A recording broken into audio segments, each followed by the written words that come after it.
اور کہتے ہیں جب 4 یہ ترک کوئی کر دے تو اسے سلسلے چشتیہ کی 4 ترکی ٹوپی پہنائی جاتی تھی. وہ حضرت خواجہ غریب نواز کو ان کے مرشد نے پہنائی. اب یہاں کسی کو بھی پکڑ کے پہنا دیتے ہیں جو سارے خواہشات کا بادشاہ ہے, شیطانوں کو بھی پہناتے ہیں معاذ اللہ رب العالمین. کوئی نیتا جائے, لیڈر جائے, اسے بھی غریب نواز کی وہ چھوٹی سی چادر کو لپیٹ دیتے ہیں. 4 تر کی ٹوپی تو اب ملے گی بھی نہیں. اس ٹوپی کا کمال بہت ہی عجیب ہے کہ مشائخ نے لکھا ہے کہ وہ 4 تر کی ٹوپی پہننے والا سلسلہ چشتیہ میں قبرستانوں کے پاس سے گزرتا تھا تو قبروں والے اٹھ کر بیٹھ جائیں اور قبروں کے حالات وہ دیکھ لیتا, جس کو یہ ٹوپی پہنائی گئی 4 تر کی ٹوپی. اس لیے کہ جب اس نے دنیا کو سب ترک کیا تب یہ ٹوپی اسے دستیاب ہو. یہ خرقہ خلافت ہے. بہرحال حضرت خواجہ غریب نواز رضی اللہ تعالیٰ عنہ مدینہ طیبہ میں اپنے شیخ, اپنے مرشد کی بارگاہ میں 2.5 سال تک رہے. آپ کے مرشد گرامی جب وفات پا چکے تو اس کے بعد حضور اکرم صلی اللہ تعالیٰ علیہ وسلم کے دربار سے اتنا لگاؤ تھا کہ روزانہ غریب نواز میرے آقا صلی اللہ تعالیٰ علیہ وسلم کے حاضری فرماتے اور دیدار فرماتے تھے. روز دیدار کرتے. وہ کیوں نہ دیدار کرے, ان کے وہ دادا بھی ہیں, ان کے وہ نانا بھی ہیں. سرکار دو عالم صلی اللہ تعالیٰ علیہ وسلم کی اس عطا پر وہ خوش تھے. مدینے میں اچانک ایک دن حضور اکرم صلی اللہ تعالیٰ علیہ وسلم کی زیارت میں مشغول تھے. رسول کریم صلی اللہ تعالیٰ علیہ وسلم کا حکم آیا, معین الدین تمہیں مدینہ چھوڑنا ہوگا. بے اختیار رونے لگے, زارو قطار رونے لگے. کہا یا رسول اللہ مجھ سے خطا ہو گئی, مجھ سے کوئی گناہ ہو گیا. کہا نہ, خطا نہیں, بلکہ میری خوشبو تمہیں ہند تک پہنچانا ہوگا. حضور صلی اللہ تعالیٰ علیہ وسلم نے جب سرکار غریب نواز کو ان کے خواب میں یہ بشارت دی تو ہندوستان سرکار غریب نواز اس وقت آئے بھی نہیں تھے. سنجر کا علاقہ ہندوستان میں نہیں آتا ہے, یہ ابھی ایران کے کچھ علاقوں میں یہ حصہ آتا ہے. آپ نے سرکار غریب نواز نے پوچھا یا رسول اللہ صلی اللہ تعالیٰ علیہ وسلم, میں نہ ہندوستان کو جانتا ہوں نہ دیکھا ہوں, وہاں کے کسی علاقے کو میں پہچانتا نہیں, وہاں کے لوگوں کی طبیعت کفار و مشرکین کی سخت گیر ہے. رسول کریم صلی اللہ تعالیٰ علیہ وسلم نے ان کے سامنے ہندوستان کا پورا نقشہ کھولا, راستے دکھائے اور پھر فرمایا کہ اے معین الدین تیرا پڑاؤ اس علاقے میں ہوگا. یہ کہہ کر کے میرے آقا نے اجمیر معلیٰ بھی دکھایا. اسی لیے اعلیٰ حضرت فاضل بریلوی رحمت اللہ علیہ نے کتاب میں لکھا کہ دنیا میں کچھ وہ جگہ ہیں جہاں پر دعا رد نہیں ہوتی, ان میں سے ایک جگہ اجمیر مقدس بھی ہے. کیوں؟ اس لیے کہ اجمیر لوگوں کا بنایا نہیں, غریب نواز کو میرے مصطفیٰ نے اشارہ کر کے بتایا ہے. تو جس طرف میرے آقا کا اشارہ جائے وہ دعاؤں کی قبولیت کی جگہ ہے.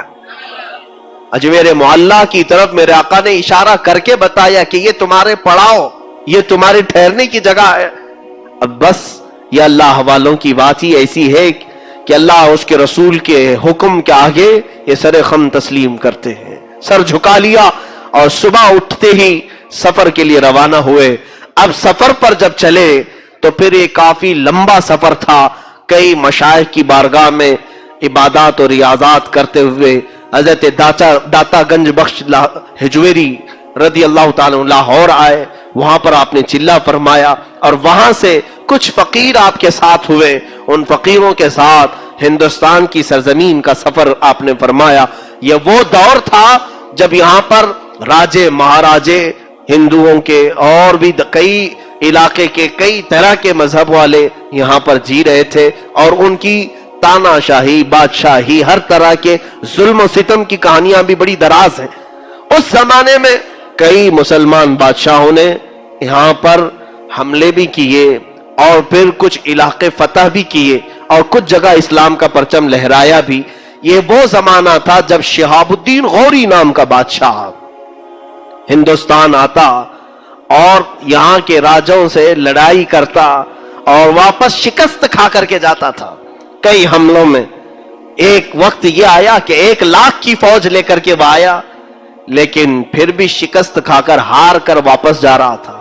اور اس وقت دلی کی سرزمین سے وہ نکل کر کے افغانستان کی طرف جا رہا تھا شہاب الدین غوری. یہ وہ وقت ہے جب سرکار غریب نواز 7 یا 8 فقیروں کے ساتھ ہندوستان میں داخل ہو رہے تھے. وہ داخل ہو رہے تھے جب یہ فوج شکست کھا کر ادھر جا رہی ہے اور 8 فقیر ادھر آ رہے ہیں. بادشاہ کی نظر پڑی فقیروں پر، درویشوں پر، روک لیا اپنی فوج کو، کہا انہیں لے آؤ، چہرے سے یہ مسلمان لگتے ہیں، اللہ والے دکھتے ہیں، بلا لاؤ. بلایا لایا گیا بادشاہ کے سامنے. حضرت خواجہ غریب نواز رضی اللہ تعالیٰ عنہ اور چند فقیر تھے. پوچھا کہاں کا ارادہ ہے، کہاں چلے ہو؟ حضرت غریب نواز نے آنکھیں نیچے جھکائی اور فرمایا ہندوستان فتح کرنے جا رہا ہوں. ظاہر سی بات ہے کوئی ایسی بات کہے اور ہاتھ میں کچھ بھی نہیں، سامنے والا تو ظاہری اسباب کو ہی دیکھتا ہے. بادشاہ زوردار کہکہا لگا کر کے فوجیوں سے کہا دیوانہ آ گیا، دیوانہ آ گیا. کہا کہ کہاں چلے ہو؟ ہندوستان فتح کرنے. یہ دیکھو میرے پیچھے 1 لاکھ کی فوج ہے، اتنے ہاتھی، گھوڑے، ساز و سامان، ہتھیار، یہ سب لے کر کئی بار میں نے حملے کیے. وہاں کی حکومتیں، وہاں کے راجے، وہاں کے مہاراجے بہت سخت گیر ہیں. شکست ہمیں ہر بار ہمیں ہر بار شکست کا سامنا کرنا پڑا، اور تم 8 فقیر مل کر کے کہہ رہے ہو ہندوستان فتح کرنے چلے. حضرت خواجہ غریب نواز رضی اللہ تعالیٰ عنہ نے اس کی سخت باتوں کا کوئی نوٹس نہیں لیا اور اپنے فقیروں کو ہاتھ میں پکڑا اور کہا چلو چلو چلتے ہیں. اور پھر کہا ہے بادشاہ غوری شہاب الدین، فرق تجھ میں اور مجھ میں یہ ہے کہ تو جب بھی جاتا ہے اسی فوج کے بھروسے پہ جاتا ہے، اور معین الدین صرف اللہ کے بھروسے پہ جا رہا ہے. میرا رب وہ سب سے بڑا بادشاہ ہے، اور جب وہ چاہے کسی کے قدم کو کہیں پر بھی جما دے. اور وہ الفاظ تاریخی تھے، آج بھی وہ الفاظ کی گونج ہر جگہ نظر آتی ہے. اسی معین الدین چشتی نے کہا تھا میں اللہ اور اس کے رسول کے بھروسے پر آیا ہوں. وہ بھروسہ اتنا کامل تھا کہ کوئی کچھ بھی میرے غریب نواز کا بگاڑ نہیں سکا. ہر طرح کی کوششیں ہوئی بھی، لیکن آپ کے قدم کو کوئی ذرا برابر ڈگمگا بھی نہیں سکا. عزیزان گرامی، یہ توکل غریب نواز کی زندگی سے ملتا ہے کہ ہمیں بھی یہ چاہیے کہ زندگی کے کام و کاج اللہ کے بھروسے پر کرو، رب تعالیٰ کی ذات پر چھوڑو. کوئی کیا بگاڑے گا، کسی کی کیا مجال ہے، کیا حیثیت ہے. ظاہری طور پر کوئی اگر کچھ تکلیفیں پہنچائے تو یہ ہمارے آزمائشوں کا دور ہوتا ہے. رب تبارک و تعالیٰ جب کسی کو مقام دیتا ہے تو پہلے اسے آزمائش سے گزارتا ہے، امتحانات سے گزارتا ہے. حضرت خواجہ غریب نواز رضی اللہ تعالیٰ عنہ کی سیرت پر بہت ساری باتیں ہیں، لیکن میں آج مختصر سے آپ کو گھیر دوں. اجمیر معلّہ پہنچے تو یہاں بہت سارے مقابلے بھی ہوئے جادوگروں سے اور بہت سارے راجوں سے. کبھی انہوں نے پانی روکا، کبھی کھانا روکا، کبھی آپ کی جھوپڑیاں اجاڑ دیں، کبھی پتھر آپ کے اوپر ڈالے، سب کر کے دیکھ لیا. لیکن وہ فقیر جہاں بیٹھا تھا بیٹھا ہی رہ گیا، وہ درویش جہاں پر تھا آج تک ہے. یہ لوگوں کو ان سے بھی سبق لینا چاہیے. 5 سال کے بعد جو بار بار ہاتھ دے کر کے ووٹ مانگنے آتے ہیں، بھیک مانگنے آتے ہیں، کچھ بھی دکھا دکھا کر کے. ابھی تک تو لوگ کرنٹ کی بات کرتے ہیں، ہم کرنٹ دیں گے آپ کو، یعنی پبلک سمجھتی نہیں ہے کرنٹ دیں گے کا مطلب ہے شاک دیں گے، یعنی وائر لگا دیں گے، تم اوپر سے نیچے ہل جاؤ گے. دیہاتوں والے بہت سارے بیچارے خوش ہو جاتے ہیں، ارے اس بار کی حکومت آ رہی ہے، وہ کہہ رہی ہے 24 گھنٹہ کرنٹ دے گی، 24 گھنٹہ کرنٹ دے گی. انہیں پتا نہیں ہے بیچاروں کو یہ کرنٹ کون سا دینے والے ہیں، پوری باڈی پر کرنٹ لگائیں گے اور اتنا ہلو گے کہ 5 سال تک ہلتے ہی رہو، اور پھر کرنٹ دیں گے ابھی چند مہینوں کے بعد. ہاں دیکھنا الیکشن کے مدوں میں یہی ہوتا ہے، ہم آپ کو بجلی دیں گے، کرنٹ دیں گے، پانی دیں گے، یہی سب. یہ بہت پرانے وعدے ہو گئے، کچھ نیا لانا چاہیے. اور شاید اس بار کی جنریشن ان کو ووٹ دے گی یہ کہنے پر کہ ہم آپ کو آئی فون دیں گے. ہو سکتا ہے یہ بھی مدعے آئے ہیں، لیکن میرے سرکار غریب نواز نے کسی کے سامنے کوئی ایسی بڑی بات کہہ کر کے حکومت مانگی نہیں. کبھی کسی پر ظلم کر کے یا کسی کو مار کر کے اپنا تخت بچھایا نہیں یا اپنی کرسی بٹھائی نہیں. یہ تو رب ذوالجلال نے انہیں بٹھایا ہے کہ کوئی ہلا نہیں سکا کرسی، اور چاہے کوئی بھی آئے، لیکن وہ سر جھکا کر آج بھی اس بادشاہ اعظم کے دربار میں پہنچتا ہے. انگریزوں میں جب یہاں 200 سال تک تھے، ایک بڑا مشہور رائٹر ہے، انگریز تاریخ لکھتا ہے، وہ واپس انگلینڈ جا کر کے ایک کتاب لکھا ہے اور کہا ہے ہندوستان میں بہت عجیب و غریب چیزیں میں نے دیکھا ہے، تاج محل ہے، فلاں محل ہے، اور بھی بہت ساری چیزیں، لیکن ایک بہت انہونی بات مجھے نظر آئی اس تاریخ میں۔ وہ لکھتا ہے کہ راجستھان کا علاقہ اور اجمیر ایک شہر ہے، وہاں پر ایک قبر بنی ہے اور وہ سب پر حکومت کر رہی ہے۔ اس انگریز نے لکھا ہے کہ ہم نے زندوں کو حکومت کرتے ہوئے دیکھا ہے، لیکن ہندوستان میں ایک قبر حکومت کر رہی ہے۔ اس کی نظر میں قبر ہے، لیکن ہماری نظر میں وہی جنت الفردوس ہے۔ یقیناً وہ اعلیٰ مقام پر پہنچے ہوئے ہیں جنت الفردوس میں۔ عزیزان گرامی، سرکار غریب نواز رضی اللہ تعالیٰ عنہ کی حکومت جو دلوں پر قائم ہے، ہم میں سے کون انہیں دیکھا ہے؟ ہمارے باپ داداؤں میں سے کون انہیں دیکھا ہے؟ لیکن نام آتے ہی کیسے محبت سے ہم جھوم جاتے ہیں، کیسے ادب ہمارے اندر آتا ہے۔ اس بات کو یاد رکھنا کہ محبتیں دلوں میں ڈالنا انسانوں کا کام نہیں، یہ رب العالمین کا کام ہے۔ اللہ رب العزت کسی کو زندہ رکھنا چاہے، صدیاں گزر جائیں گی لیکن اس کا نام باقی رکھے گا، اور کسی کو مارنا چاہے، کل مرا ہے آج بھول جاؤ گے، سال نہیں بیتے گا کہ اس کی قبر کی تختی بجھ جائے گی۔ لوگ گزرنے والے اب فاتحہ پڑھنے والے بھی نہیں رہ جائیں گے۔ جب کسی کو مولا بھلانا چاہے ایسے بھلا دے گا۔ کیا ہندوستان کی تاریخ میں ایسے بڑے بڑے بادشاہ نہیں آئے؟ میں سب کی بات کر رہا ہوں، چاہے وہ کافر ہو چاہے مسلمان ہو، جنہوں نے نفع کا کام کیا انہیں اللہ نے ہمیشہ باقی رکھا، اور جنہوں نے تکلیف پہنچائی اور کچرے کا کام کیا ہے انہیں اللہ تعالیٰ نے ذلیل کیا اور برباد کیا۔ کچھ لوگوں کے نام اگر برائی سے آج لیے بھی جاتے ہیں تو اس لیے کہ لوگوں کو عبرت ہو جائے کہ تم ایسے نہ بنو۔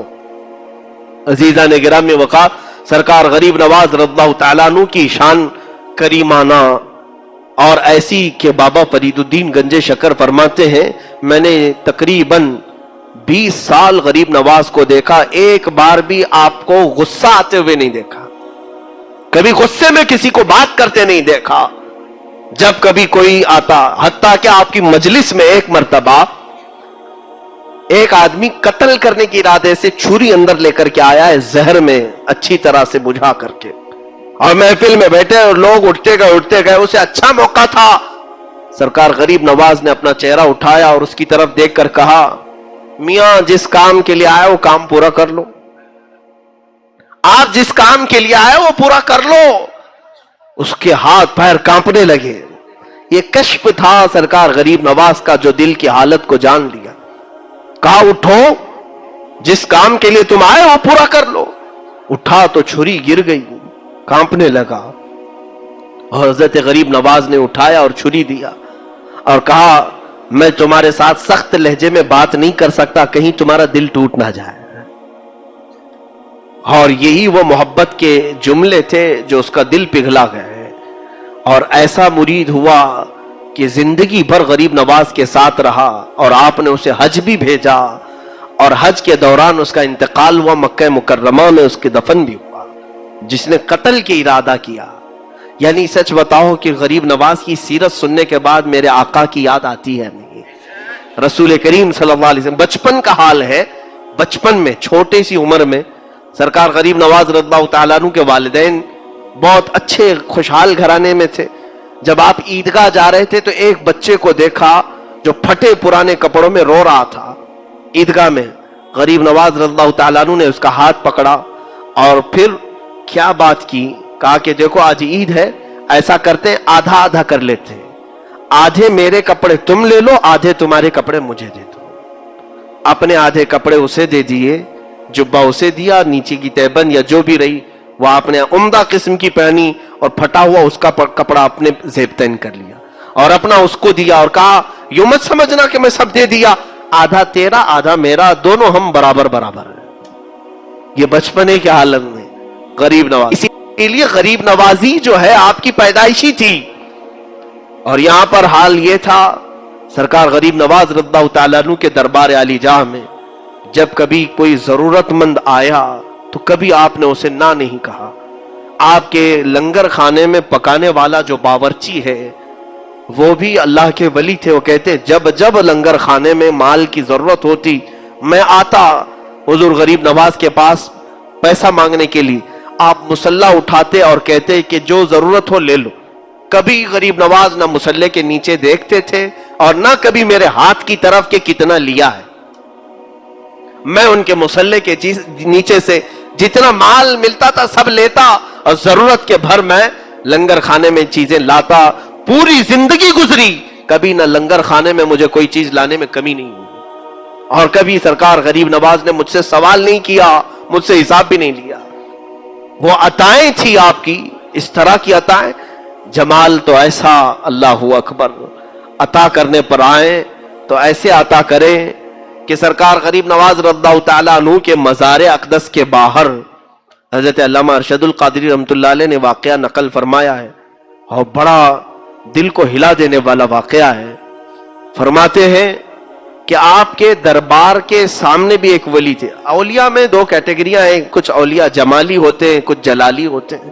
کچھ کی مزاج میں شدت ہے, کچھ کی مزاج میں نرمی ہے. حضرت غریب نواز رضی اللہ تعالیٰ عنہ کے دروازے کے باہر آج بھی ایک مزار تھا. وہ ایک بہت بڑے ولی کامل تھے, سلسلہ چشتیہ کے. ان کی بھی قبر وہاں پر تھی. ان کی بھی قبر, ظاہر سی بات ہے ہر کوئی اپنے پیر کے آس پاس دفن ہونے کو پسند کرتا ہے. وہ ولی بھی وہیں دفن تھے. ایک زمانے میں ایک خاتون غریب نواز کی بارگاہ میں منتیں کر کر کے, دعائیں کر کر کے ایک بچہ مانگی تھی. بچے کی ولادت ہوئی. اللہ ہی دیتا ہے, دربار اولیاء سے دیتا ہے. رب تعالیٰ ان کی باتوں کو پسند فرماتا ہے. اور وہ عورت اپنے بچے, 1 سال کے بچے کو لے کر کے آئی تھی شکرانے کے لیے اجمیر معلیٰ میں, غریب نواز سرکار کے دربار میں. لیکن وہ باہر ہی ابھی بیٹھی تھی. جو ولی کامل غریب نواز کے سلسلے میں تھے, ان کا نام میں ذکر نہیں کر رہا ہوں, وہ باہر جہاں ان کی قبر تھی وہاں وہ عورت بیٹھی تھی. ان کی قبر کے پاس بچے نے پیشاب کر دیا. بچہ بچہ ہوتا ہے. اب جب پیشاب قبر پر بہنے لگا تو اچانک قبر سے ایک ایسا اچھال آیا کہ بچہ ہوا میں اڑا, نیچے گرا اور سر پھٹ گیا. اسی وقت بچے کی آہیں نکلی اور سانس بند ہو گئی. بچے کے دل کی دھڑکنیں بند. وہ عورت بے ساختہ پکارنے لگی. بڑی منتوں کے ساتھ ایک بچہ ملا تھا. بچے نے جو غلطی کی لیکن یہ بچہ یہی مر گیا اجمیر.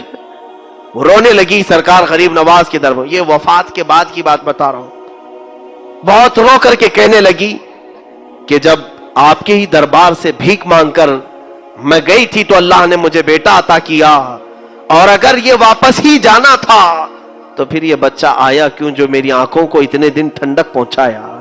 میں کیسے صبر کروں گی, کیسے برداشت کروں گی. یہ کہتے کہتے وہ تھک ہار کر کے غریب نواز سرکار کی چوکھٹ پر گر گئی. تو اس کے بعد اچانک فقیروں میں آواز آئی, بچہ حرکت کر رہا ہے, بچہ حرکت کر رہا ہے. جب آ کر کے اٹھا کر کے دیکھے تو وہ بچہ زندہ تھا, اس کی سانسیں چل رہی تھی. رونے لگا اور وہ بچے کو سینے سے لگا کر دوسری طرف پانی پلانے کے لیے گئی. ساری بھیڑ اس بچے کو دیکھنے گئی. اچانک اس ولی کی قبر پھٹ گئی جو دروازے کے باہر تھے. قبر پھٹی اور وہاں سے ایک بزرگ نکلے اور کسی کو دکھائی نہ پڑے, اوجھل ہو گئے, اور قبر ویسی کی ویسی رہ گئی. اور اس کو بعد میں لوگوں نے ڈھانک دیا. موجود مشائخ اور اولیاء جو تھے ان سے لوگوں نے سوال کیا کہ کیا ماجرا, ہمیں کچھ سمجھ میں نہیں آیا. تو ان بزرگوں نے ڈرتے ڈرتے کہا, بات در حقیقت بادشاہ اعظم کی ہے, سلطان اعظم کی ہے. یہ خاتون آئی تھی, یقیناً ان سے مانگا تھا غریب نواز سے. سلطان کی عطا تھی, غریب نواز کی عطا تھی جو بچہ دیا. وہ شکرانے کے لیے آئی, لیکن اس کے بچے نے پیشاب کر کے ان کے دربار میں رہنے والے ایک ولی کی قبر کی بے حرمتی کر دی. تو اس ولی کو برداشت نہ ہوا, جلال میں انہوں نے قبر سے ہاتھ اٹھایا تو بچہ اچھل کر کے گرا اور مرا. لیکن سرکار غریب نواز کو اس خاتون کا رونا دیکھا نہ گیا, اور غریب نواز نے رب ذوالجلال کی بارگاہ میں عرض کی, مولا اس بچے کو تقدیر شبہ مبرم سے تو عمر عطا فرما. رب تعالیٰ نے پھر سے اسے سانسیں جاری فرمائی, اور جب بچہ زندہ ہوا غریب نواز نے اس اپنے سلسلے کے بزرگ سے مخاطب ہو کر کے فرمایا, اے میرے مرید, میرے سلسلے میں تو بیعت ہے, یقیناً تو بہت سالوں سے میرے پاس سو رہا ہے, لیکن یاد رکھ میرے پاس آنے والے ہر طرح کے لوگ آئیں گے, باادب بھی آئیں گے, بے ادب بھی آئیں گے, کسی کی بے ادبی تم سے دیکھی نہیں جاتی, اس لیے میرے دربار سے اٹھو اور بہت دور جا کے سو جاؤ. غریب نواز کا حکم آیا کہ میرے پاس آنے والے کئی طرح کے آئیں گے, تم سے ان کی بے ادبی بے دیکھی نہ جائے گی, اٹھو اپنی قبر سے دور جا کر کے سو. ان کی قبر پھٹی اور وہ اٹھے اور چلے گئے. وہاں قبر آج ہے ہی نہیں. علامہ ارشد القادری رحمۃ اللہ علیہ نے پورا واقعہ لکھا ہے. یہ سلطان الہند ہے جو ہم جیسے نکموں کی حاضری کو بھی آج قبول کرتے ہیں. کیا چور نہیں ہوتے وہاں پر؟ لوگ ہم سے یہ سوال کرتے ہیں, لوگ ان کی قبر کے پاس اتنی بے ادبی کر رہے ہیں, غریب نواز کے دربار میں شریعت کے خلاف بہت سارے کام ہوتے ہیں. ہم نے کہا نہیں ہو رہے, ہوتے ہیں. بہت سارے ایسے کام ہو رہے ہیں, چاہے وہ مجاوروں کے ذریعے سے ہو, چاہے وہ وہاں کے رہنے والے ٹھیکیدار چوروں سے ہو, یا پھر زانیوں سے ہو, گناہ کرنے والوں سے ہو.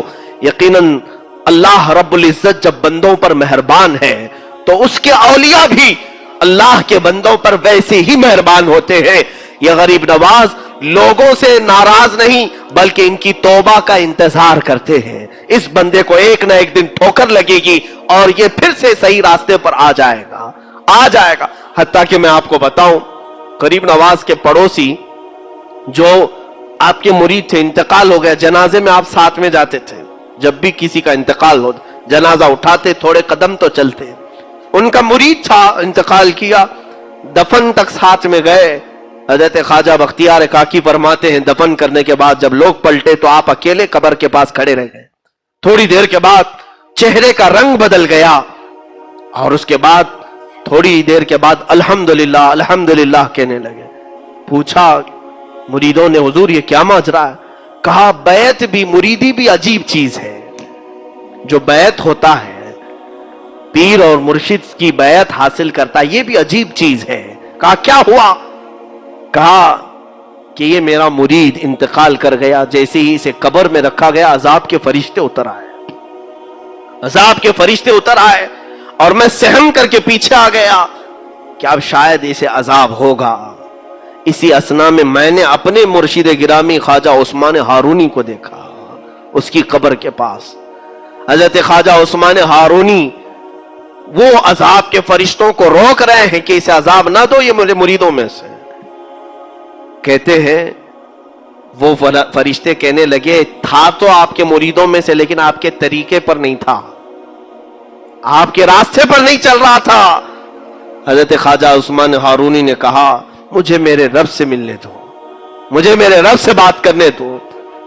اور خواجہ عثمان ہارونی نے کہا اے رب العالمین, تو بھی جانتا ہے اور میں بھی جانتا ہوں اس چیز کو کہ یہ ہمارے طریقے پر نہیں چلا, لیکن اس نے دامن جو پکڑا تھا لوگ مجھے تانا دیں گے کہ عثمان ہارونی کا دامن پکڑا اور عذاب میں مبتلا ہو گیا. اے مولا, کیا تیرے دوست کو دنیا والے اس بارے میں تانا دیں تجھے گوارا ہے؟ رب العالمین کی طرف سے ندا ہے, اے عذاب کے فرشتوں چھوڑو, جاؤ تم دوسری جگہ پر, اس لیے کہ اس کا ہاتھ معین الدین کے دامن سے لگا ہوا ہے. سرکار غریب نواز نے خود یہ واقعہ بیان کیا, کہا بیعت بھی عجیب چیز ہے. وہ غریب نوازی آج تک قائم ہے. اللہ ہمیں وہ عظمت و ہیبت ہمارے سروں پر ہمیشہ سلامت رکھے. اور ادب ضرور رکھنا میرے عزیز و اجمیر جانے والوں سے گزارش ہے. اجمیر جا کر کے کوئی یہ نہ سوچنا کہ دل بہلا کر کے آ جاؤں. لوگ تھک جاتے ہیں تو سوچتے ہیں تھوڑا انٹرٹینمنٹ کر کے آؤں, ناچ گانے دیکھ کر کے آؤں. لوگ وہاں جا کر ہوٹلوں میں ٹی وی لگا کر بیٹھتے ہیں. اللہ کے ولی کے شہر میں جا کر, اللہ کے ولی کا شہر جہاں جاتے ہو آپ, یہ تو اجمیر مقدس ہے جہاں اولیاء کاملین پہنچتے ہیں. گلی کوچوں میں اولیاء ہوتے ہیں, اور وہاں ہم اگر بے ادبی کا مظاہرہ کرتے ہیں تو کہیں ایسا نہ ہو کہ قسمت ہمیشہ کے لیے محروم ہو جائے, ہمیشہ ہماری قسمت محروم نہ ہو جائے. اسی لیے ادب کا دائرہ ایسا ملحوظ رکھو. اللہ اکبر. اعلیٰ حضرت فاضل بریلوی کی بات آتی ہے. آج میں یہ بات کہنا ضرور چاہوں گا, کچھ بے وقوف قسم کے لوگ جو ان پڑھ ہیں, جاہل ہیں, اور مجدد دین و ملت فاضل بریلوی پر اعتراض کرتے ہیں کہ بریلی والے اجمیر کا ادب نہیں کرتے. جو نہیں کرتا وہ بریلوی ہے ہی نہیں, وہ اعلیٰ حضرت کا ہے ہی نہیں, وہ رضوی ہے ہی نہیں جس نے غریب نواز کی گستاخی کی. یہ میں بڑی ذمہ داری کے ساتھ بات کر رہا ہوں. سرکار اعلیٰ حضرت فاضل بریلوی کے جو برادر محترم علامہ حسن رضا بریلوی ہیں, ان کا شعر آج بھی غریب نواز کے آستانے پر لکھا ہوا ہے. خواجہ ہند وہ دربار ہے اعلیٰ تیرا, کبھی محروم نہیں مانگنے والا تیرا. کسی اور کا شعر نہیں, بریلی والے کا شعر ہے, آج بھی لکھا ہوا ہے. اب یہاں پر میں یہ بتانا چاہوں گا کہ ابھی تعصب بہت آ چکا ہے پیر پرستی کا اور نفس پرستی کا. کچھ لوگوں کو ایسا لگتا ہے ہم شریعت کی بات کریں گے تو دھندا پانی ان کا بند ہو جائے. ہم کہتے ہیں شوق سے مرید بناؤ لیکن شریعت مصطفیٰ پر قائم ہو کر کے بناؤ. یہ بات ٹیڑھی ہے نا, ظاہر سی بات ہے. جب ہم یہ بات کہیں تو انہیں ایسا لگے گا کہ اب تو ہماری بہت ساری بندشیں یہ لگا رہا ہے, ہمیں عورتوں سے ملنے منع کرتا ہے, ہمیں ناجائز و حرام کام کرنے سے منع کرتا ہے, تو پھر ہم کیسے پیر رہیں گے؟ اس لیے دشمنی اعلیٰ حضرت سے کرتے ہیں. سرکار اعلیٰ حضرت رضی اللہ تعالیٰ عنہ کے دربار معلیٰ اجمیر معلیٰ میں حاضری کے آداب میں اجمیر کے مقدس زمین پر موجود مشائخ سے ہی بیان کرتا ہوں. آج بھی وہاں موجود ہیں بہت سارے اچھے لوگ جو خاندان در خاندان روایتوں کو نقل کرتے ہوئے آ رہے ہیں. اعلیٰ حضرت جب اجمیر پاک جاتے تھے حاضری کے لیے تو جو مزار پاک کا احاطہ ہے جہاں بھیڑ لگا کر کے مزار پر اچھل کود کرتے ہیں لوگ, اعلیٰ حضرت چوکھٹ کے باہر کھڑے ہوتے تھے, اندر بھی نہیں جاتے تھے. مجاورین اس وقت کے جو جانتے تھے پہچانتے تھے راستہ چھوڑ دیا اور کہا آئیے مولانا احمد رضا خان بریلوی, بریلی سے آپ آئیں, آپ کے علم کا بڑا شعرا سنتے ہیں, آپ اندر آئیے حاضری دیجئے. اعلیٰ حضرت یوں زبان سے انگلی سے اشارہ کر خاموش کرواتے ہیں, خاموش ہو جاؤ. اور کیا لفظ کہتے تھے جانتے ہیں؟ اعلیٰ حضرت یہ فرماتے کہ کتے کا کام دروازے پر رہنا ہوتا ہے, کتا مالکوں کے گھر کے اندر نہیں جاتا. اعلیٰ حضرت نے یہی الفاظ غوث پاک کے دربار کے لیے استعمال کیے, تجھ سے در در سے سگ اور سگ سے ہے مجھ کو نسبت. اور اجمیر معلیٰ میں حاضری دیتے تو کہتے کتا اندر جاتا نہیں ہے. میرے عزیزو, ہماری یہ زبان نہیں ہے جو اعلیٰ حضرت کے لیے ہم یہ الفاظ استعمال کریں, لیکن مجدد دین و ملت نے اپنی عاجزی میں یہ لفظ استعمال فرمایا. عاجزی میں کیا ہم گداگر ہیں, فقیر ہیں, اور فقیر دروازے کے باہر ہی رہتا ہے, اندر جانے کا اسے کیا حق پہنچتا ہے؟ یہ ادب رکھنے والے مجدد دین و ملت پر آج کل کے وہ چور لوگ جو جیب کترتے ہیں وہ اعتراض کر رہے ہیں. عورتوں کو اندر کر کے پیسے نوچ لے اور ان کا مال حرام طریقے سے کھا لے, وہ اس شان والے مجدد پر اعتراض کرے. بہت افسوس کی بات ہے. پڑھو, علم حاصل کرو, جہالت سے توبہ کرو, اور تمہیں پتا چل جائے گا کہ اولیاء کا ادب کیسے کرتے تھے. آج تمہیں خود بھی ادب سیکھنا ہو تو ان اولیاء کو دیکھو کہ یہ کیسے ادب کرتے ہیں.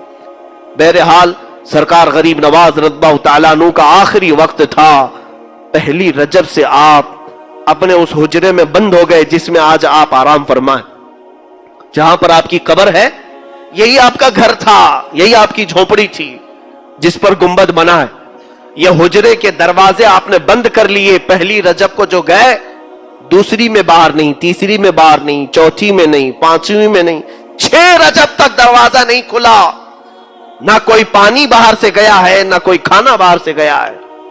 مریدین انتظار میں تھے کہ شیخ اب نکلیں گے کہ اب تب نکلیں گے. 6 رجب تک ذکر اللہ کی آواز آتی تھی جو سرکار غریب نواز رضی اللہ تعالیٰ عنہ کا خاص ذکر تھا. لیکن اچانک 6 رجب المرجب کی دوپہر کے وقت, ظہر کا وقت تھا, ذکر کی آواز بند ہو گئی. ذکر کی آواز بند ہوئی تو موجود جو آپ کے مریدین متوسلین تھے دروازہ توڑ کر جب وہ اندر گئے تو دیکھا ایک چارپائی پر آپ نہایت ہی آرام سے سوئے ہیں. آپ کی پیشانی سے پانی کے قطرے ٹپک رہے ہیں اور جسم ایسا لگتا تھا جیسے کوئی غسل دے کر کے سلایا ہے. بہت ہی نفیس اور عمدہ خوشبو اس چارپائی سے آ رہی ہے. اور جو موجود بزرگ ہیں وہ فرماتے ہیں جیسے ہی ہم نے غریب نواز کو پیشانی پر بوسہ دینے کا ارادہ کیا، آپ کی پیشانی پر واضح طریقے سے یہ لکھا ہوا دیکھا، ھذا حبیب اللہ مات فی حب اللہ، یہ اللہ کا حبیب ہے، اللہ کی محبت میں چلا گیا۔ یہ جملہ آج بھی دربار غریب نواز کی چوکھٹ پہ لکھا ہوا ہے۔ آج جانا تو اس جملے کو دیکھنا کہ غریب نواز کی وفات کے وقت آپ کی پیشانی پر یہ جملہ لکھا ہوا تھا۔ وہ اللہ والا اللہ کی محبت میں دنیا سے گیا ہے اور ہزاروں کو نواز کر کے گیا، اب بھی نواز رہا ہے۔ دربار غریب نواز میں ہماری یہ عقیدت قبول ہو جائے۔ مولا ہم اجمیر پہنچ نہ سکے، ہم بڑی دور ہیں، مگر ہماری آوازیں اجمیر تک تو پہنچا دے، اس غریب نواز کے دربار تک ہم غریبوں کی آہیں پہنچا دے، ہمارے سوالات وہاں تک پہنچا دے۔ اے رب ذوالجلال، عطا تو ہی کرتا ہے، مگر مولا دروازے غریب نواز سے ہم تیری بارگاہ میں سوال کرتے ہیں۔ آج تیرے اس معین الدین حسن چشتی کا یوم وصال ہے، ان کی شب ششم ہے مولا، اس شب کی برکت سے ہم سب کے دلوں کی اندھیریوں کو دور فرما دے، ہمارے دلوں کی کدورت کو دور فرما دے، گھروں کی بے برکتیوں کو دور فرما دے۔ اللہم ربنا وآتنا ما وعدتنا علی رسلک ولا تخزنا یوم القیامہ انک لا تخلف المیعاد۔ ختم خواجگان کرنے کا میں نے آپ سے اعلان کیا تھا، مختصر طریقے سے با ادب ہو کر بیٹھ جائیں، دو زانو ہو کر، جیسے نماز میں قعدے میں آپ بیٹھتے ہیں۔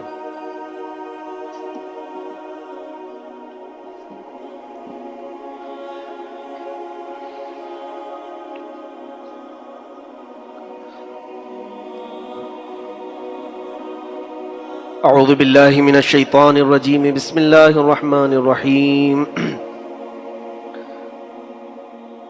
سارے لوگ درود مبارکہ 11 مرتبہ پڑھیں۔ اللہم صلی علی سیدنا محمد وآلہ وصحبہ وبارک وسلم، اللہم صلی علی سیدنا محمد وآلہ وصحبہ وبارک وسلم، اللہم صلی علی سیدنا محمد وآلہ وصحبہ وبارک وسلم، اللہم صلی علی سیدنا محمد وآلہ وصحبہ وبارک وسلم، اللہم صلی علی سیدنا محمد وآلہ وصحبہ وبارک وسلم، اللہم صلی علی سیدنا مولانا محمد وآلہ وصحبہ وبارک وسلم، اللہم صلی علی سیدنا محمد وآلہ وصحبہ وبارک وسلم، اللہم صلی علی سیدنا محمد وآلہ وصحبہ وبارک وسلم، اللہم صلی علی سیدنا محمد وآلہ وصحبہ وبارک وسلم۔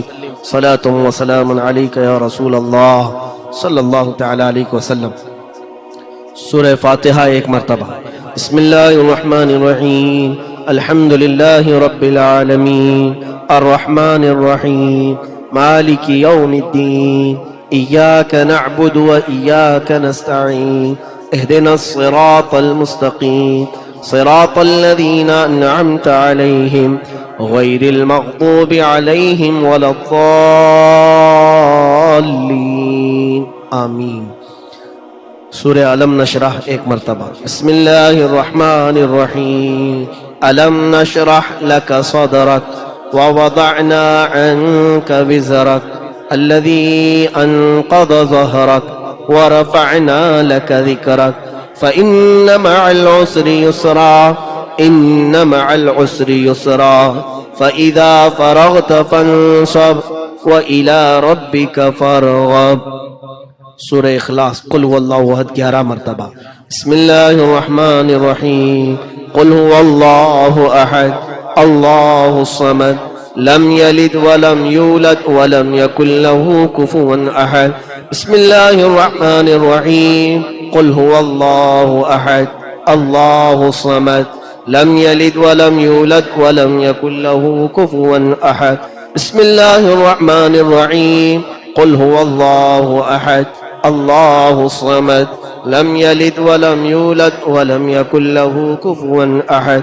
بسم اللہ الرحمن الرحیم، قل هو اللہ احد اللہ الصمد لم یلد ولم یولد ولم یکن له کفوا احد۔ بسم اللہ الرحمن الرحیم، قل هو اللہ احد اللہ الصمد یلد ولم يكن له كفوا أحد۔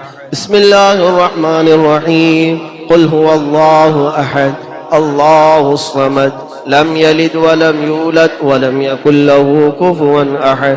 بسم الله الرحمن الرحيم قل هو الله أحد الله الصمد لم يلد ولم يولد ولم يكن له كفوا أحد بسم الله الرحمن الرحيم قل هو الله أحد الله الصمد لم يلد ولم يولد ولم يكن له كفوا أحد بسم الله الرحمن الرحيم قل هو الله أحد الله الصمد لم يلد ولم يولد ولم يكن له كفوا أحد بسم الله الرحمن الرحيم قل هو الله أحد الله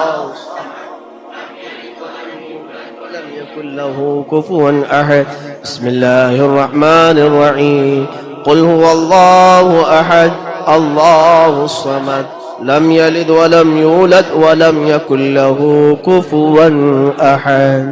ایک بار سورہ فاتحہ. بسم اللہ الرحمن الرحیم الحمد للہ رب العالمین الرحمن الرحیم مالک یوم الدین ایاک نعبد و ایاک نستعین اہدنا الصراط المستقیم صراط الذین انعمت علیہم غیر المغضوب علیہم ولا الضالین آمین. درود پاک 11 بار. اللہم صلی علی سیدنا محمد وآلہ وآصحابہ وبارک وسلم. اللہم صلی علی سیدنا محمد وآلہ وآصحابہ وبارک وسلم. اللہم صلی علی سیدنا محمد وآلہ وآصحابہ وبارک وسلم. اللہم صلی علی سیدنا محمد وآلہ وآصحابہ وبارک وسلم. اللہم صلی علی سیدنا محمد وآلہ وآصحابہ وبارک وسلم. اللہم صلی علی سیدنا محمد وآلہ وآصحابہ وبارک وسلم. اللہم صلی علی سیدنا محمد وآلہ وآصحابہ وبارک وسلم. اللہم صلی علی سیدنا محمد وآلہ وآصحابہ وبارک وسلم. اللہم صلی علی سیدنا محمد وآلہ وآصحابہ وبارک وسلم. اللہم صلی علی سیدنا محمد وآلہ وآصحابہ وبارک وسلم. اللہم صلی علی سیدنا محمد وآلہ وآصحابہ وبارک وسلم. ختم خواجگان کبیر جس میں رب العالمین کی بارگاہ میں ہم کئی اس کے اسماء حسنہ سے مدد کی طلب کریں گے. آپ تمام حضرات نہایت ہی ادب و احترام کے ساتھ تصور میں یہ لائیں کہ آپ کے سامنے سرکار غریب نواز رضی اللہ تعالیٰ عنہ ہیں اور ان کے وسیلے سے آپ مولا کی بارگاہ میں اپنی جملہ پریشانیاں اپنی تمام مصیبتیں دور ہونے کی دعا کر رہے ہیں اور رب العالمین کے دربار میں آپ پکار رہے ہیں. وہ بادام ہوں تو تقسیم کر دیں. سب کے پاس جو بادام منگوائے گئے تھے وہ جو سب کو تقسیم کرے اور وظیفہ مکمل ہونے کے بعد اس بادام پر دم کر کے رکھ لیں. اب میں جس طرح سے پڑھاؤں اس انداز سے پڑھیں. بسم اللہ الرحمن الرحیم یا قاضی الحاجات یا قاضی الحاجات یا قاضی الحاجات یا قاضی الحاجات یا قاضی الحاجات یا قاضی الحاجات یا قاضی الحاجات یا قاضی الحاجات یا قاضی الحاجات یا قاضی الحاجات یا قاضی الحاجات یا رافع الدرجات یا رافع الدرجات یا رافع الدرجات یا رافع الدرجات یا رافع الدرجات یا رافع الدرجات یا رافع الدرجات یا رافع الدرجات یا رافع الدرجات یا رافع الدرجات یا رافع الدرجات یا دافع البلیات یا دافع البلیات یا دافع البلیات یا دافع البلیات یا دافع البلیات یا دافع البلیات یا دافع البلیات یا دافع البلیات یا دافع البلیات یا دافع البلیات یا دافع البلیات یا ولی الحسنات یا ولی الحسنات یا ولی الحسنات یا ولی الحسنات یا ولی الحسنات یا ولی الحسنات یا ولی الحسنات یا ولی الحسنات یا ولی الحسنات یا ولی الحسنات یا ولی الحسنات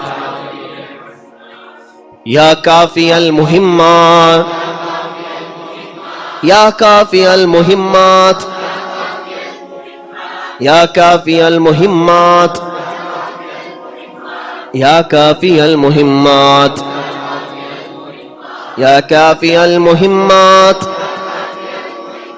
یا کافی المہمات یا کافی المہمات یا کافی المہمات یا کافی المہمات یا کافی المہمات یا کافی المہمات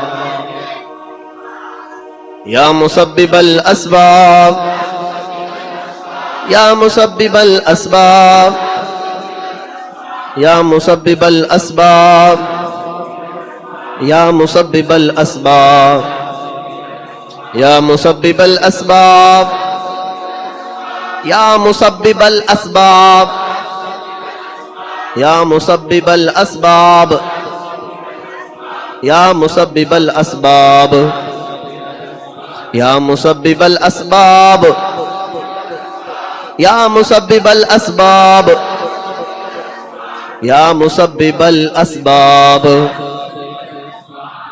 یا شافی الامراض یا شافی الامراض یا شافی الامراض یا شافی الامراض یا شافی الامراض یا شافی الامراض یا شافی الامراض یا شافی الامراض یا شافی الامراض یا شافی الامراض یا شافی الامراض یا حل المشکلات یا حل المشکلات یا حل المشکلات یا حل المشکلات یا حل المشکلات یا حل المشکلات یا حل المشکلات یا حل المشکلات یا حل المشکلات یا حل المشکلات یا حل المشکلات یا مجیب الدعوات یا مجیب الدعوات یا مجیب الدعوات یا مجیب الدعوات یا مجیب الدعوات یا مجیب الدعوات یا مجیب الدعوات یا مجیب الدعوات یا مجیب الدعوات یا مجیب الدعوات یا مجیب الدعوات یا ارحم الراحمین یا ارحم الراحمین یا ارحم الراحمین یا ارحم الراحمین یا ارحم الراحمین یا ارحم الراحمین یا ارحم الراحمین یا ارحم الراحمین یا ارحم الراحمین یا ارحم الراحمین یا ارحم الراحمین یا آمین الخیر یا آمین الخیر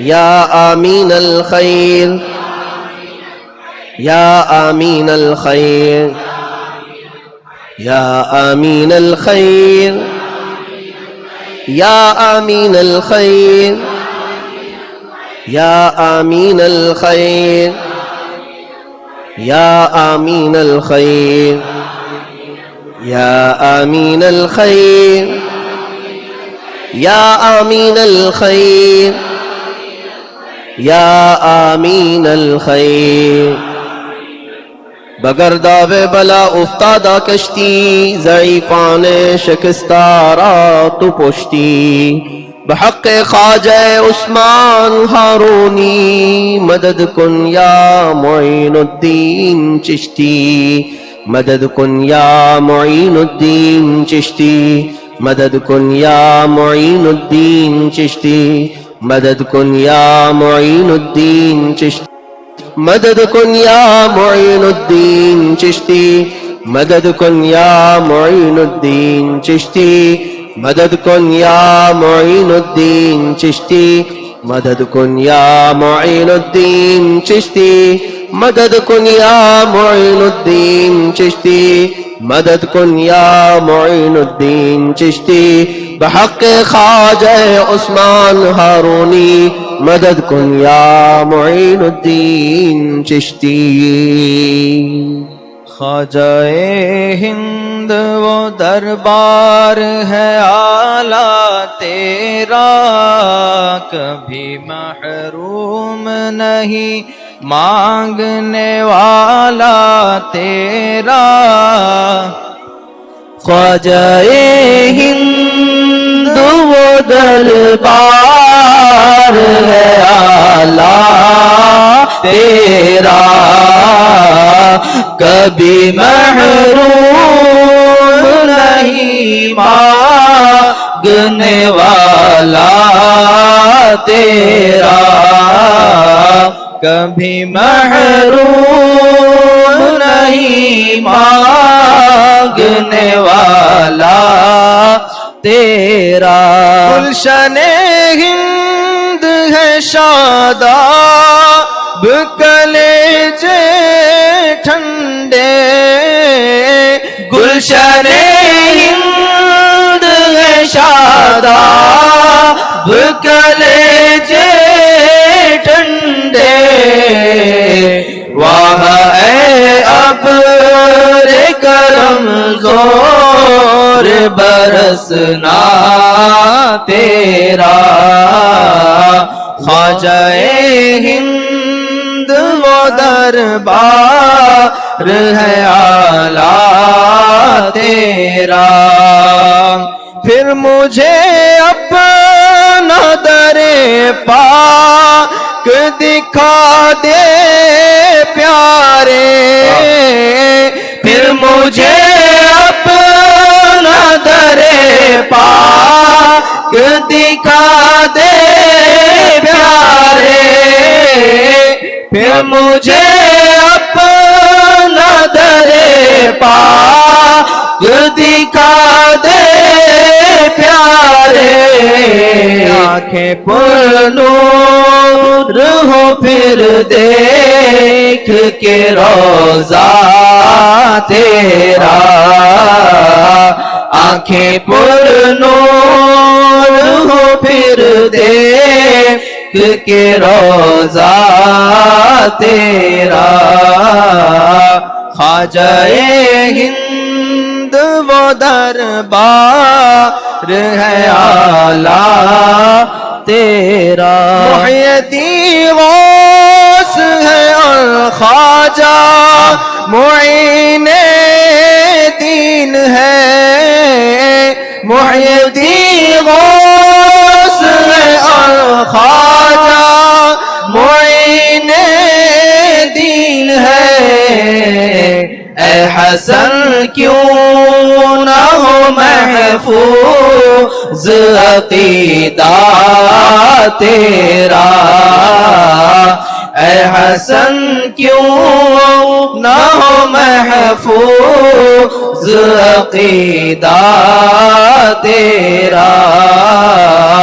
خواجہ ہند وہ دربار ہے اعلیٰ تیرا، کبھی محروم نہیں مانگنے والا إلى أشرف تیرا۔ النبي الأكرم محمد المصطفى صلى الله عليه وسلم وآله وأصحابه وأولياء ملته وجميع المسلمين والمسلمات الكرام الفاتحة۔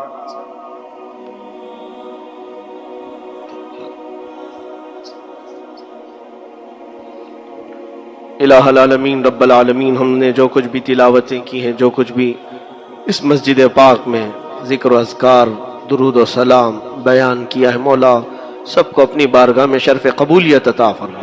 جو کچھ اس میں غلطیاں، کوتاہیاں، کمیوں، بیشیاں ہوئی اپنے فضل و کرم سے معاف فرما۔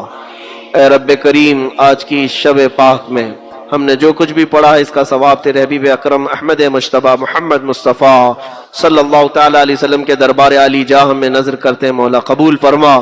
تیرے رسول کریم صلی اللہ علیہ وسلم کے صدقہ و توسل تمام انبیاء کرام علیہ السلام، خلفائے راشدین، صحابہ کرام، صحابیات، ازواج مطہرات، بنات طیبات، شہداء کرام، صالحین، ائمہ مجتہدین، جملہ اولیاء کرام، تمام مومنین، مومنات، مسلمین، مسلمات کی روحوں کو نظر کیا قبول فرما۔ خصوصاً بالخصوص سلطان الہند، معین الہند، عطائے رسول، غریب نواز سرکار معین الدین حسن چشتی قدس اللہ سرہ الشریف رضی اللہ تعالیٰ عنہ وارضاہ عنا، اجمیری کی بارگاہ میں نظر ہے، مولا قبول فرما۔ اے رب کریم، تیرے اس حبیب و محبوب ولی پاک کے وسیلے سے ہم سب کی حاجتیں پوری فرما دے، ہماری مصیبتوں کو دور فرما دے۔ اے رب ذوالجلال، تیرے نبی نے فرمایا صالحین کے ذکر کے وقت تیری رحمتیں اترتی ہیں، مولا ہم سب تیری رحمتوں کے طلبگار ہیں، ہم سب پر تو اپنی رحمت خاص نازل فرما، ہمارے گھروں سے بے برکتی کو دور فرما دے۔ اے خلاق العالمین، حلال روزیوں میں خوب وسعتیں اور برکتیں عطا فرما، ہم سب پر حرام روزیاں بند فرما دے۔ اے الہ العالمین، سرکار غریب نواز کا واسطہ ہم سب کو کسی اور کا محتاج نہ بنا، مولا تیرا اور تیرے محبوبوں کے دربار کا گداگر بنا دے۔ اے پالنہار حقیقی، تیرے دربار میں التجا ہے، مولا ہم سب کو بری بیماریوں سے بچا، خاص طور پر ہمیں، ہمارے خاندانوں کو کینسر اور ایڈز جیسی مہلک بیماریوں سے بچا لے۔ اے رب ذوالجلال، خصوصاً ہم سب کو گناہوں کی بیماری سے بچا لے، مولا گناہوں کے امراض سے شفا عطا فرما۔ اے رب کریم، خلاق العالمین، ہم سب کی آنکھوں نے ہزار گناہ دیکھے، مولا دنیا بہت رنگین ہے، اے پالنہار حقیقی، ان آنکھوں کے بند ہونے سے پہلے ہماری ان آنکھوں کو غریب نواز کے جلوے عطا فرما۔ میں گنہگار ہوں اور بڑے مرتبوں کی خواہش، تو کریم ہے خدایا، تیری بندہ پروری ہے، مولا تجھے صدقہ اور واسطہ دیتے ہیں پیران پیر غوث العظم دستگیر اور خواجہ خواجہ غریب نواز کا، مولا ہمارا چہرہ تیرے نبی کے دربار میں دکھانے کے قابل بنا دے۔ ان اولیاء کے آستانوں کے متعلق بزرگان دین نے لکھا ہے، غریب نواز مدینے کا راستہ آسان کرتے ہیں، مولا ہم تیرے محبوب ولی کامل معین الدین حسن چشتی کے دربار کا وسیلہ لے کر عرض کرتے ہیں، مولا ان کے اجمیر معلیٰ سے مدینہ رسول تک ہمارا راستہ آسان فرما دے، طریقت کا بھی، شریعت کا راستہ بھی، مولا خشکی کا راستہ بھی، بحری کا راستہ بھی، اے رب ذوالجلال تجھ تک پہنچنے کے سارے راستے آسان فرما۔ مولا جو بچے جوان ہم سے دور ہیں، بھٹکے ہوئے، مولا ان کو راہ راست پر لے آ، غریب نواز کے واسطے مولا ان کے دلوں میں تیری محبت پیدا فرما، تیرے نمازوں کی محبت پیدا فرما، مولا اولیاء کا گرویدہ بنا دے، دنیا نے انہیں عیاش اپنے جال میں جو پھانس رکھا ہے، اے کریم خدا ان کے چنگل سے ان بچوں کو آزاد کر دے، ان کی آنکھوں میں حیا پیدا فرما، ان کے چہروں پر نور کی قندیلیں روشن فرما، اے رب ذل جلال تجھے واسطہ غریب نواز کا، ان کے سلسلے چشتیہ میں جو ہم موجود ہیں، ان کا جو بھی فیض ہم تک پہنچ رہا ہے، اس فیض کے صدقے مولا اس پورے محلے کو بری آفتوں سے بچا لے۔ مولا ان تمام مسلمانوں کے گھروں میں عشق مصطفیٰ کی شمع روشن فرما دے، یہاں کے ہر گھر سے مولا سنت رسول کی بہاریں چمکنے لگے۔ اے الہ العالمین، یہاں کا ہر بچہ تیرے حبیب کے گن گائے ہیں، مولا دنیا کے گانے اور نغموں سے ان کی زبانوں کو پاک کر دے۔ اے رب کریم، تیرے ذکر جلی و خفی میں ہم سب کو لذتیں عطا فرما۔ اے رب ذوالجلال، مرنے سے پہلے ہم سب کو ایمان ضرور نصیب فرما۔ مولا اگر تو ہمارے کسی گناہ سے ناراض ہے اور غضبناک ہے تو مولا یا تو معاف کر دے یا تو دنیا میں سزا دے۔ مولا تیرے غضب کو ہمارا ایمان چھین کر کے سزا نہ دے۔ اے کریم خدا، فقط تجھے تیری عزت کا واسطہ ہم سب دنیا سے ایمان کی سلامتی کے ساتھ جانا چاہتے ہیں۔ دنیا میں کچھ دے نہ دے، ایمان پہ موت عطا فرما، ایمان پہ موت عطا فرما، ایمان پہ موت عطا فرما۔ کل قیامت کے دن کھڑے ہوں، قیامت کے دن محشر کے میدان میں غریب نواز کے دامن تلے جگہ عطا فرما۔ مولا ہماری دعاؤں کو آج کی شب کی برکت سے اور تیرے حبیب پاک صلی اللہ علیہ وسلم کے نالے نے پاک کے صدقے اور سرکار معین الدین حسن چشتی کی پاکیزہ گدڑی کے صدقے ہماری دعائیں قبول فرما لے۔ ان اللہ و ملائکتہ یصلون علی النبی یا ایھا الذین آمنوا صلوا علیہ وسلموا تسلیما۔ اللہم صل وسلم علی سیدنا محمد معدن الجود والکرم وآلہ واصحابہ وبارک وسلم صلاة دائمة سرمدا ابدا۔ سبحان ربک رب العزة عما یصفون وسلام علی المرسلین والحمد للہ رب العالمین۔ اپنے پاس جو بادام ہوں تو اس پر دم کر لیں اور سارے لوگ تقسیم کر لیں، اور شیرینی باہر ہے توشہ شریف، اس کو بھی ساتھ لیتے جائیں۔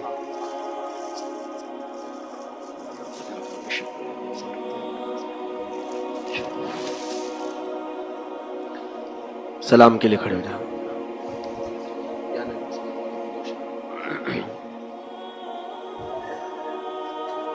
کیا کہوں آقا میں کیا ہوں، بندے غوث الورا ہوں، خواجہ کے در کا گدا ہوں، خادم احمد رضا ہوں۔ یا نبی سلام علیکہ، یا رسول سلام علیکہ، یا حبیب سلام علیکہ، صلوات اللہ۔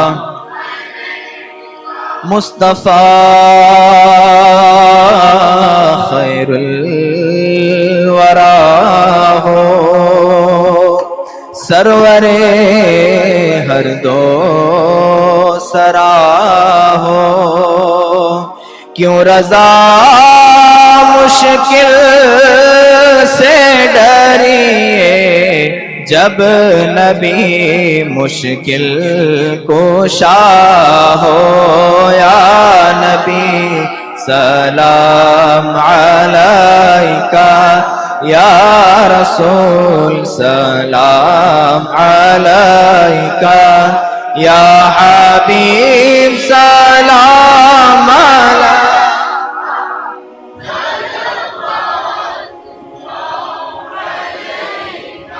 دعواهم فيها سبحانك اللهم وتحيتهم فيها سلام وآخر دعواهم ان الحمد لله رب العالمین۔ جد میں واپسی ہو یا اللہ، جد میں واپسی ہو یا اللہ، لب پہ جاری ہو بس لا الہ الا اللہ۔